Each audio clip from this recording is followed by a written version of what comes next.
అధ్యాయంలో 11వ వచనంలో, సంవత్సరము నీకు దయా కిరీటము ధరింపు చేయుచున్నాను, నీ జాడల సారము వెదజల్లుచున్నది అని అంటూ ఉన్నారు.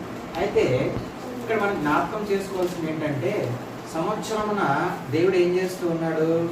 ఆయన దయా కిరీటమును మనకు దయచేస్తూ ఉన్నాడు.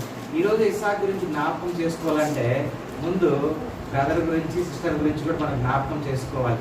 వాళ్ళకి యెహోవా ఇచ్చిన బహుమానమే ఈ స్వాస్థ్యమే. ఇది ఈరోజు మనము ప్రార్థన ఇక్కడ పెట్టుకున్నామని అంటే, ఇప్పుడు ఇస్సాకు బర్త్డే, ఆయన పుట్టినరోజు సందర్భంగా పెట్టుకున్నాం. అయితే ఈయన పుట్టికి కూడా ఒక కారణం ఉంది. వాళ్ళు రక్షింపబడి వాళ్ళు దేవుని సేవా పరిచర్యలో వాళ్ళు ముందుకు వెళ్ళిపోవడం వల్ల దేవుడు ఈరోజు వాళ్ళ జీవితాల్లో గొప్ప కార్యం చేశారు. దేవుడు ఎంతో మేలు చేశాడు. ఈరోజు ఇస్సాకు వల్ల కూడా ఈ కుటుంబం ఇంకా ఆశీర్వదింపబడుతూ ఉంది. అయితే దేవుడు వాగ్దానం చేసినట్టుగా ఇప్పుడు ఇస్సాకు కూడా ఏమైనా